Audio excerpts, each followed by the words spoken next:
Dari pintu rimba ke yang pertama itu pos 1 bangku panjang, estimasi kurang lebih 15 menitan ya Bang, setengah jam lah. setengah jaman. Jadi setengah jam dari pintu rimba kawan-kawan sampai ke bangku panjang pos 1 tuh. Tempatnya enak. Nah jangan kaget juga, kiri kanan tuh kan masih hutan asri tuh biasa. Memang view-nya mungkin di antara subuh dengan mau masuk pagi itu ada fajar, mungkin kawan-kawan tertarik dengan view itu, tapi saran saya langsung aja ke atas karena ada view lebih menarik di atas tuh. Dan dari Tugu Yuda ke atas tuh paling 15 sampai setengah jaman lah Sampai puncak. puncak. Nah di puncak silakan selebrasi. Kalau kawan-kawan dapat yang bagus tuh biasa kawan-kawan para pendaki itu mencari segitiga. Ruang dunia. Assalamualaikum warahmatullahi wabarakatuh. Ya. Seperti biasa kita hari ini tetap di base camp di ruang dunia. Tentu akan membahas sesuatu yang berkaitan dengan alam bersama Alfi kembali. Akhirnya pindah dari belakang ke depan gitu sekarang. Ya, Alfi di belakang kamera, belakang layar. Sekarang kita dudukkan lagi dia di sini. Kira-kira kita mau bahas apa kira-kira ya? Mau bahas asmara kah? Iya. Mau bahas seputar pendakian lagi? Atau mau bahas di luar pendakian? Nanti kita tanya Alfi. Kira-kira bagusnya apa, Bi? Karena ada kabar gembira untuk sahabat Arvin semua, kita kayaknya mulai lagi ya Bang, Tugu Expedition. Oh iya, Tugu Expedition. Nah, Tugu Expedition kan mau mulai lagi nih dari ACC sama owner. Oke. Jadi kayaknya yang menarik rute pertama Kerinci ya. Gunung Kerinci. Nah, kayaknya kita bahas Kerinci lagi enak nih. Kerinci nggak bahas asmara kita. Nanti. Alfi, insya Allah nanti dia akan bahas kisah cintanya di Gunung Talamau. Iya, kisah cinta. Gunung Talamau udah sulit, tapi ada kisah yang lebih sulit lagi rupanya. Tapi nggak kali ini. Bahas apa tadi? Kita bahas Kerinci. Bahas Kerinci ya. Kerinci dulu untuk pembekalan lah ya, persiapan ya memang. Iya, persiapan teman. Boleh lah kalau gitu. Insya Allah kita tanggal 13 ya Pi ya. 13 berangkat. Tanggal 13 Mei kita berangkat ke Gunung Kerinci, Tugu Ekspedisi Sumatera. Itu untuk ekspedisi rute pertama. Nah, teman-teman mungkin ingin ikut, boleh pantengin Instagram, hubungi Alfi, hubungi saya, hubungi Teteng pun boleh, hubungi Kadina pun boleh juga. Jelas pantengin Instagramnya. Kita akan mulai dari Gunung Kerinci, kemudian Gunung Dempo, yang ketiga Gunung Sibaya. Gunung Loser kalau nggak Loser. salah. Gunung Loser, baru Gunung apa lagi ya? Cibuatan, Gunung Patah, Pesagi. Satu lagi apa ya? Apa satu lagi? Talamau. Oh ya Talamau. Tapi Talamau dulu nih. Talamau dulu. Pokoknya Talamau dulu, baru Cibuatan, Patah, Pesagi. Untuk yang pertama mungkin kita Gunung Kerinci lah. Nah Gunung Kerinci ini tentu kita harus bahas ini. Ini seru nih Gunung Kerinci. Alfi nanti yang jelaskan sedikit ya. Sedikit aja. Kalau mau banyak ikut jadi bagian dari tim Tugu Expedition. Terbuka untuk umum. Iya. Nanti kita TM di sini kita bahas lebih detail, lebih lengkap. Kita buka kulit-kulitnya sedikit mengenai Gunung Kerinci lah ya. Iya. Nah bagi Abang Pi, Gunung Kerinci itu dibilang tinggi ya enggak? Betul. Kemudian dibilang sulit enggak juga. Kemudian dibilang mudah ya enggak juga. Gitu dia kan. Kemudian untuk air sangat banyak ya. Banyak. Air sangat banyak. Kemudian treknya juga bervariasi. Ada campuran gunung Merapi, Singgalang dan lain-lain ya. Paket komplit lah kayaknya, ada semua di situ. Pokoknya Gunung Kerinci itu paket komplit. Nah, kita bahas sedikit ini.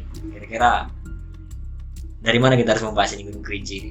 Dari begitu kawan-kawan tiba kayaknya ya Bang. Siapa tahu kan Kerinci ini kan termasuk yang cukup jauh ya dari akses kawan-kawan yang tinggal di kota atau apa. Mungkin untuk penginapan. Oke. Oh mungkin dari sini bisa juga. Dari sini bisa juga. Mulai dari sini. Karena kemarin kayak Nur Husaini itu Hmm. dia hampir gagal naik karena ada pemandu yang cancel di sana Hmm. di video sebelumnya itu. Nah kebetulan mereka dari sini berangkat. Nah ini kalau teman-teman sarannya memang kalau ke Gunung Kerinci itu jangan pakai motor. Kalau Nur Husaini kemarin pakai motor.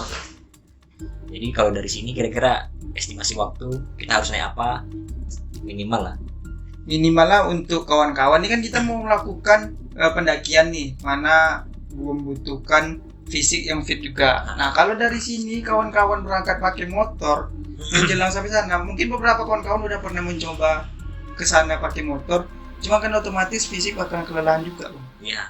Fisik bakalan kelelahan. Jadi saran sih minimal kalau memang apa pakai travel aja lah, atau kalau memang rame-rame charter bus atau ini juga apa namanya bisa pakai mobil bareng-bareng TT-an lah kawan-kawan pendaki pasti paham lah ini. Yang jelas jangan pakai motor. Jangan lah, nggak rekom juga. Nanti patah kayak gitu. Nah ini salah satu contoh nih. Mendaki tapi pakai motor. Kemana waktu itu? Ini Gunung Talang baru. Nah Gunung Talang itu dari Pekanbaru ke Solo tuh 10 jam paling. 10 jam dari Solo ke sana lumayan juga lagi. 5 jam lagi. 5 jaman lagi. 15 jaman di perjalanan. Jadi kayaknya lebih baik, lebih safety-nya kawan-kawan kayaknya lebih bagus pakai bus travel atau TT-an sama teman charter mobil. Iya. Di sini ke sana naik kendaraan ya. Kendaraan udah 4 ya bagusnya. Udah 4 bagusnya biar bisa istirahat juga. Supir pun bisa gantian. Supir bisa gantian sampai Atau- sana lebih fit Atau pakai travel. atau pakai travel membantu perekonomian masyarakat.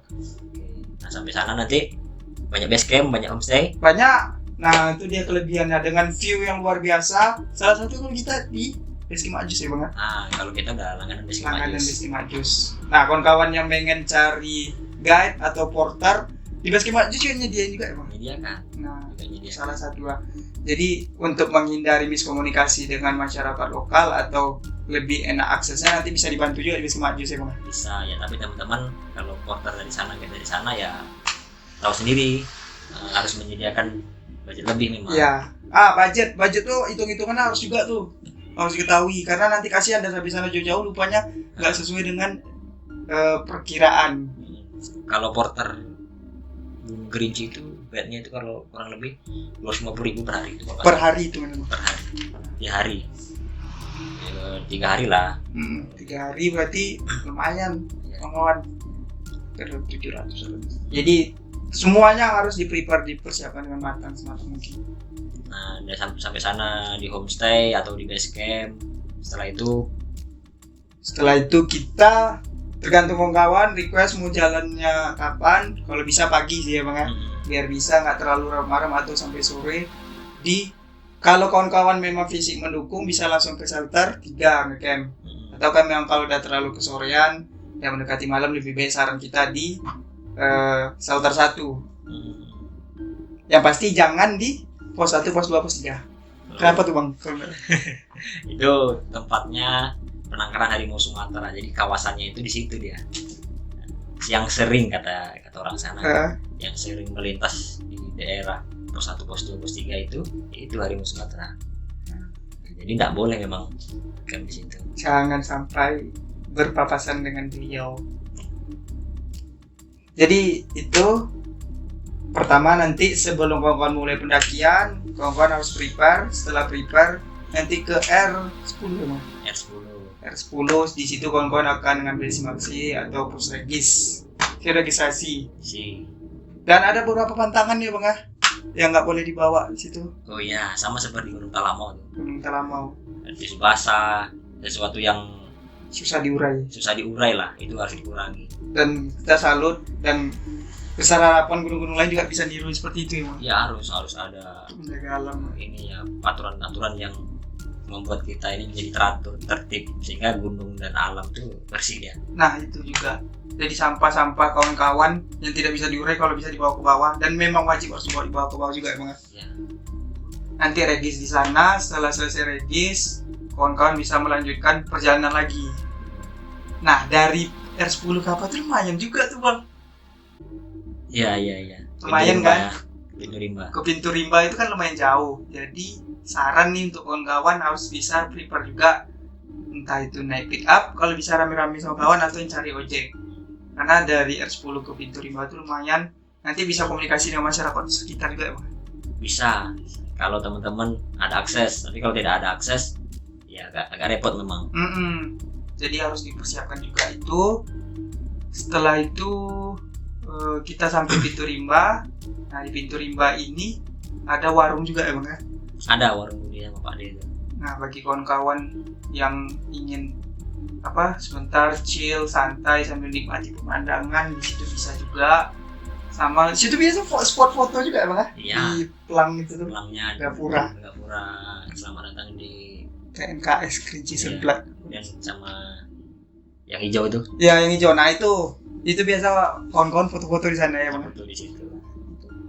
Lanjut dari pintu rimba ke yang pertama itu pos 1 bangku panjang, estimasi kurang lebih 15 menitan ya Bang. Setengah jam lah. Setengah jaman. Jadi setengah jam dari pintu rimba kawan-kawan sampai ke bangku panjang pos 1 tuh. Tempatnya enak. Nah jangan kaget juga, kiri kanan tuh kan masih hutan asri tuh. Biasa ada suara-suara seperti itu kayak siamang ya Bang. Kayaknya siamang. Siamang sih. Jadi kawan-kawan nggak boleh kaget, nggak usah kaget, itu memang udah biasa seperti itu ya Bang. Udah biasa. Tuh sampai di bangku panjang bisa santai dulu. Setelah itu kawan-kawan bisa kurang lebih setengah jam ya Bang. Setengah jam nih dari pintu rimba ke pos 1. Nah dari pos 1 ke pos 2 kurang lebih 50 menit sampai 1 jaman ya Bang. Nggak sampai lah. Kurang lebih segitu, tergantung fisik kawan-kawan juga. Tergantung fisik semuanya tergantung fisik, karena kalau ini kan berdasarkan pengalaman. Iya. Yang pernah kali ke sana. Pengalaman kami. Karena fisik orang beda-beda kan, sama kondisi nanti. Tergantung kawan-kawan, kalau kawan-kawan istirahatnya setengah jam sampai 1 jam bisa sampai berapa jam juga kan di perjalanan. Makanya. Terus sampai nanti setelah pos 1 itu ke pos 2. Pos 2 itu Batu Lumut ya Bang? Batu Lumut. Nah di Batu Lumut ini kita serangkan untuk ambil air karena posisinya dari Batu Lumut itu tidak terlalu jauh. Ambil air ke bawah. Ada nanti kalau mau arah ke atas itu sebelah kiri. Nah ke jalan setapak ikuti aja itu ke bawah. Kalau memang waktunya lagi kering, nanti ada nampak aliran sungai. Jadi kalau memang waktu lagi kering, nanti ada genangan juga biasanya situ. Daerah berjernih. Tapi kalau lagi musim hujan, wah sungainya bisa alirannya kayak air ini. Iya. Deras. Sama agak seru. Nanti kawan bisa bawa saringan juga mungkin. Oke. Setelah itu lanjut ke pos 3. Pos 3 ini Pondok Panorama Bang. Betul. Masih ada sumber air, cuma lumayan jauh, Nuki ya Bang. Sampai ke Pondok Panorama tuh agak jauh dia memang. Jauh. Tapi segar airnya. Segar. Karena memang aliran air sungai juga. Nah di situ biasanya banyak tupai-tupai tuh. Tupai itulah yang menarik perhatian tuh. Kita kasih makanan dia mendekat. Warga lokal di situ yang pasti betul-betul warga lokal yang selalu mengitari Anda. Jadi jangan takut juga kasih makanan atau apa. Ada makanan roti entah apa kacang kasih aja. Dari pos 2 tadi ke pos 3 berapa menit tadi kira-kira? Ke pos 3 itu kalau nggak salah sekitar 45 sampai 1 jaman juga lah. Kurang lebih segitu. Tergantung fisik kawan-kawan. Pos 1, pos 2, pos 3. Setelah itu lanjut ke shelter 1. Nah, shelter 1 ini wilayah dataran yang agak luas. Bisa banyak sih, lumayan luas juga. Di situ bisa bangun tenda kawan-kawan kalau pengen bermalam dan lebih santai lagi. Bisa di situ, dan itu salah satu tempat teraman. Yang pasti kawan-kawan jangan pernah membangun tenda atau bermalam di pos 1, pos 2, dan pos 3. Sangat tidak disarankan. Dari pos 3 ke shelter 1 berapa lama tuh?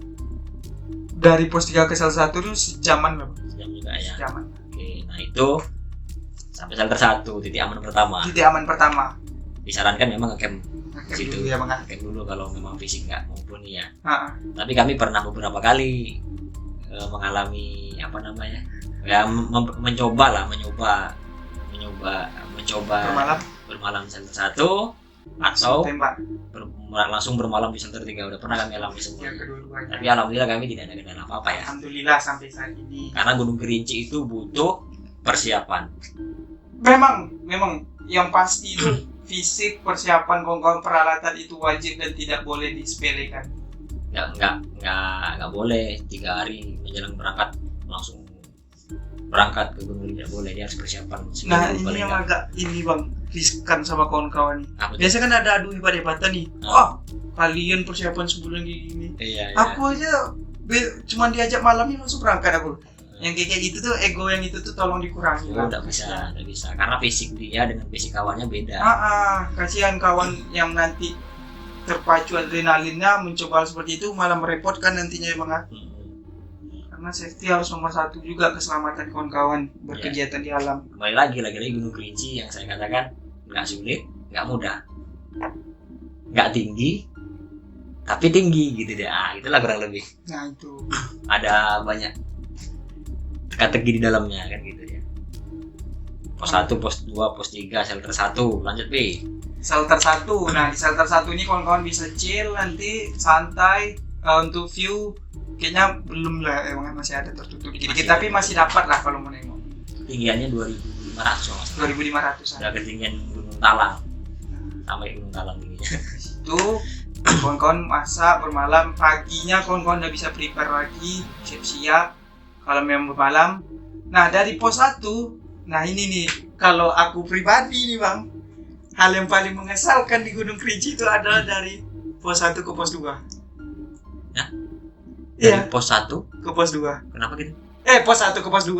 Ya. Dari shelter 1 ke shelter 2. Oh iya. Hal yang cukup mengesalkan sih menurut aku. Gitu? Karena di shelter 1 ke shelter 2 ini nih ibaratkan ngasih harapan tanpa kepastian. Iya.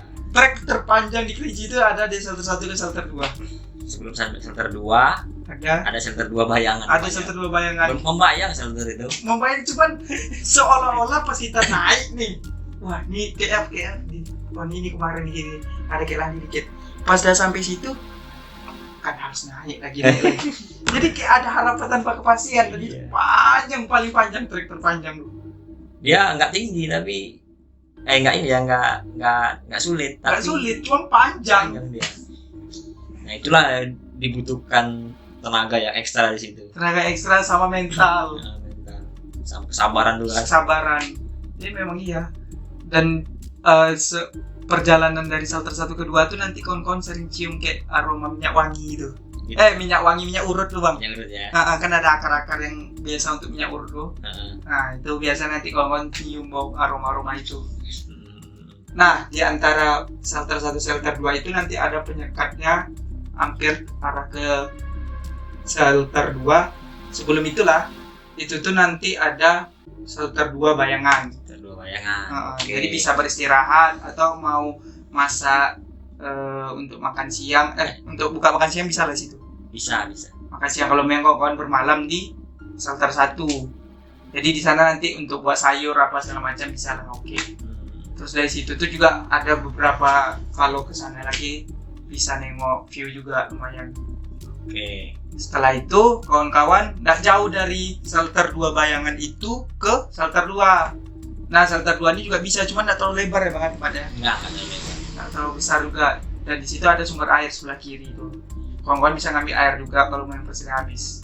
Ya estimasi dari shelter 1 ke shelter 2 itu kurang lebih 4-5 jam lah ya. Nah sekitar segitu. 5 jam shelter 2, shelter 1 ke 2. Setelah melewati shelter 2 bayangan tadi, shelter 2. Nah, setelah itu dari shelter 2 welcome to the jungle yang aslinya. Kalian harus 4 WD, 4 kali 4. Tangan, kaki semuanya harus main. Betul. Pundak juga harus kuat dan harus pokoknya latihan tempur lah kalian. Nggak bisa di situ pakai mobil sedan, nggak bisa. Nggak bisa pakai mobil 8 jam bisa. Nanti tuh. Dia harus memang 4 WD. Harus 4 kali 4 ya. 4 kali 4. Double cabin kalau bisa. Double cabin. SUV lah bisa naik ke atas tuh. Iya. Karena memang di sini trek yang cukup menantangnya karena baru assalamualaikum tuh itu kita dah ke atas tuh. Di situ treknya mulai kayak bebatuan ya bang. Campur yang tadi itu bilang. Nah itu ada kayak Gunung Singgalang lah, ada kayak Gunung Marapi lah. Makanya ini memang tantangan terbesar, cuma nggak usah takut juga, karena itu bagian dari terserunya di kawan-kawan nanti.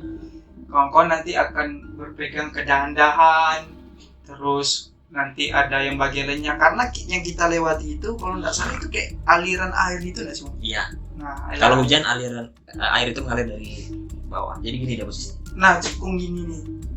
Jadi kalau kawan-kawan itu berangkat ngedapatnya hujan, wah itu kasihan loh. Kita harus air kan? Kalau hujan lewat bawah. Kalau hujan kita lewat atas, tapi kalau kering bisa lewat bawah. Hmm. Tapi lewat bawah pun masih kayak sago lah.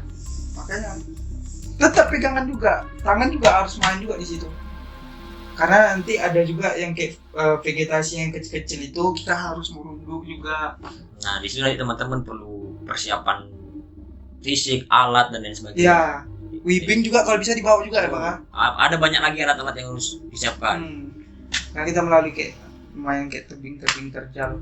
Kasihan kalau yang cewek-cewek nanti. Nah, ketinggiannya juga udah 3000 dia. Lumayan. Nah dari situ, dari trek yang agak lumayan menguras tenaga dan fisik mental tadi itu, begitu mendekati ke shelter 3, nanti view-nya keren tuh kawan.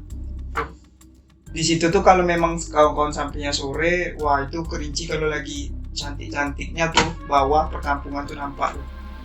Itu yang keren. Apalagi kalau kawan-kawan dapat senjanya. Sore, wih, ampun. Serius Bang. Pokoknya keren lah. Keren lah, dapatlah sunset ya, sunset itu dapat kalau memang lagi cerah. Nah nanti kawan-kawan lanjut perjalanan sampai di shelter 3. Dari shelter 2 tadi ke shelter 3 kurang lebih itu tergantung fisik lagi ya. Tergantung fisik. 2 sampai 3 jam juga lah. Nah itu dia. Tergantung fisik. Dan tergantung kawan-kawan lama yang berhenti. Karena rata-rata estimasinya akan rusak karena lamanya berhenti biasa Bang. Fisik yang lemah. Sekali berhenti terlalu banyak hehehe membuat kita jadi ya inilah. Terus sampai di shelter 3. Nah shelter 3 tuh lumayan luas juga, cukup untuk beberapa tenda. Kalaupun rame di sana, sebelah kanan tuh juga masih bisa juga tuh. Nah di sini juga ada air juga kawan-kawan. Jadi kawan-kawan nanti sumber air itu ada di sebelah kiri, biasa kawan-kawan pendaki ngambil. Kalau kita menghadap ke atas, terus sebelah kiri ikuti aja ada jalur nanti tuh. Dia juga kayak aliran air gitu ya Bang. Iya. Jadi bisa ngambil air di situ juga. Dan hati-hati. Saya sarankan untuk kalau mengambil air itu agak ke atas, jangan ke bawah.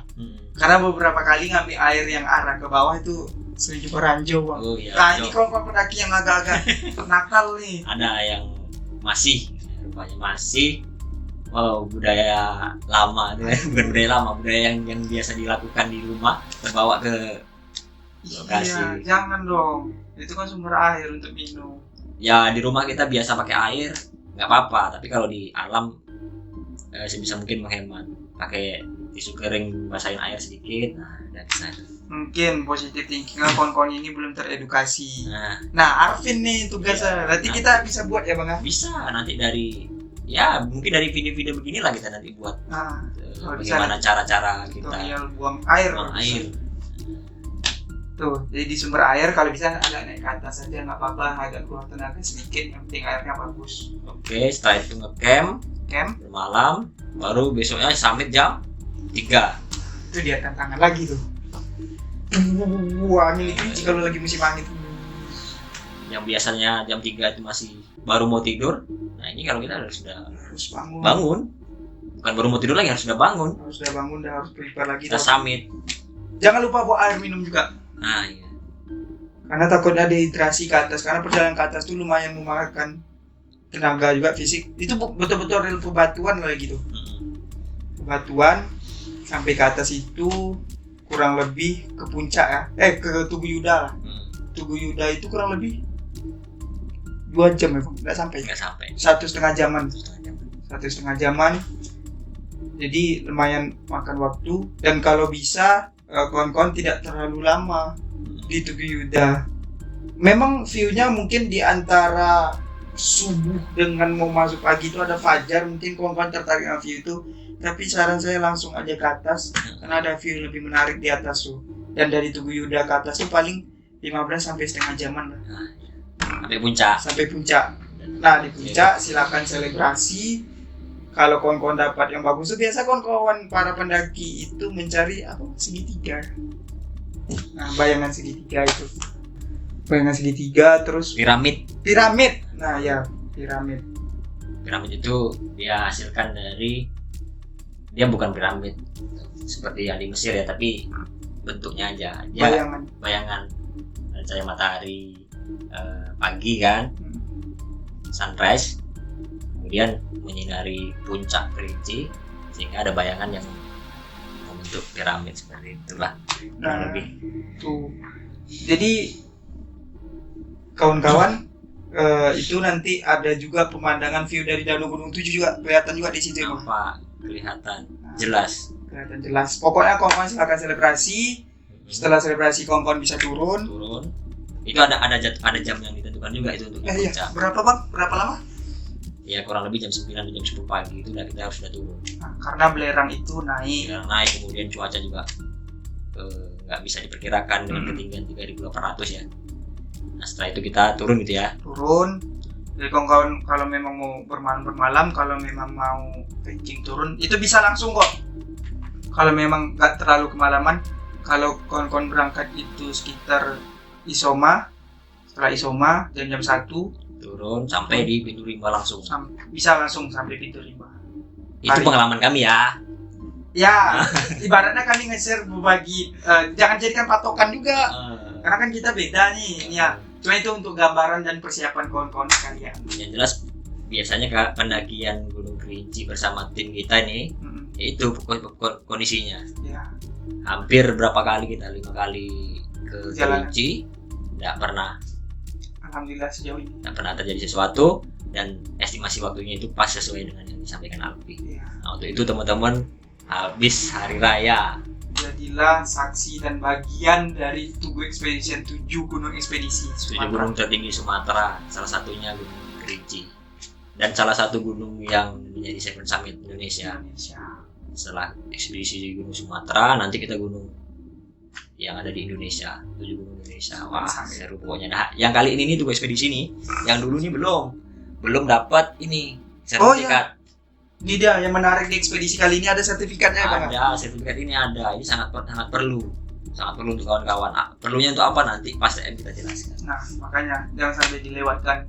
Mungkin nanti ketika kawan-kawan menonton video ini sudah kami melakukan perjalanan. Nah di situ letak jadi penyesalan tadi. Karena banyak sekali teman-teman yang setelah turun dari Gunung Kerinci baru tanya, bang kapan Gunung Kerinci? Wah, itu dia. Baru turun. Nah ini teman-teman jangan sampai ketinggalan lagi nih. Ini kita udah habis lebaran, persiapan. Nah, dari sekarang udah bisa persiapan, baru nanti daftar. Kak Alfi boleh, Kak saya boleh. Dengan kuota terbatas, jangan terlalu lama. Nah, karena beberapa slot udah mulai terisi nih bang. Udah. Nah makanya jangan terlalu lama juga kawan, nanti terjadi penyesalan. Itu sih. Mantap nih penjelasan singkat Gunung Kerinci yang kami alami ya Bi ya. Yang kami alami. Yang kami alami. Disamakan. Beda dengan orang lain, sangat berbeda. Oke, mungkin itu aja ya Bi ya. Kita berbagi pengalaman mengenai Gunung Kerinci. Setelah itu nanti kita akan berbagi pengalaman apa lagi yang akan kita sajikan di ruang dunia. See you. Terima kasih Bi. Yap, sama-sama. Assalamualaikum warahmatullahi wabarakatuh. Waalaikumsalam. Ruang dunia.